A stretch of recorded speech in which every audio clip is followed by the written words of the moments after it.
اسرائیل کا شہر یروشلم جو کہ اسرائیل کا دارالخلافہ ہے، اس میں بہت سے نشیب و فراز آئے، اور ان میں سے ایک میں اس نے جو کچھ کیا اس کی وجہ سے وہ عملی طور پر تباہ ہو گیا۔ رومیوں نے وہاں سب کچھ ختم کر دیا۔ یہودیوں نے تقریباً 2000 سال بغیر وطن کے پوری دنیا کا سفر کرتے ہوئے گزارے، اور دیکھو کہ خدا کسی ایسے شخص سے کیا کہتا ہے جو سو رہا ہے، جبکہ شیطان اس شخص کو آزمائش، ناراضگی، نفرت، بدکاری کے ساتھ تباہ کرتا ہے۔ یسایہ 51:17 اسے اس طرح کہتی ہے، جاگ جاگ اٹھ اے یروشلم، تو نے خداوند کے ہاتھ سے اس کے غضب کا پیالہ پیا، تو نے ڈگمگانے کا جام تلچھٹ سمیت ہی پی لیا۔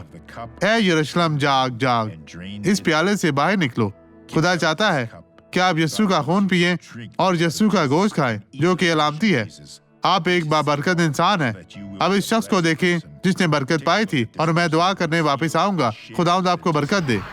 میں اپنے کام پر ایک حادثے کا کتنا شکار عرصہ ہوئی پہلے؟ تھی جی، اور میرا ہاتھ کچلا گیا تھا 9 مہینے 9 سے ماہ جی 9 مہینے سے زیادہ میں جسمانی تکلیف میں تھی، بہت درد کہاں محسوس تک آپ کرتی اٹھا تھی، سکتی تھی؟ اور یہاں ایک ہفتہ پہلے درد بڑھ گیا ایک تھا۔ ہفتہ پہلے، لیکن آپ جی اٹھا ہاں، نہیں مزید سکتی درد تھی نہیں پہلے۔ ہے۔ ٹھیک ہے، آپ دونوں کو اٹھائیں۔ وہاں دیکھیں بھائیو، یسوع، خداوند تو خوبصورت ہے، خدا کی تعریف ہو۔ دیکھیں بھائیو، یہ بہن بہت خوبصورت ہے۔ دعا کریں۔ باپ، اب میں ان لوگوں کے لیے دعا کرتا ہوں، ہاتھ بڑھائیں۔ میں طے کرتا ہوں کہ برائی اب انہیں چھوڑ دے، ان کی زندگی سے چلی جائے، یہ زندگی سے ختم ہو جائے اور کبھی بھی واپس نہ آئے۔ میں تجھے یسوع کے نام میں حکم دیتا ہوں کہ اب انہیں چھوڑ دے، یسوع کے نام میں، اور آپ کہیں آمین۔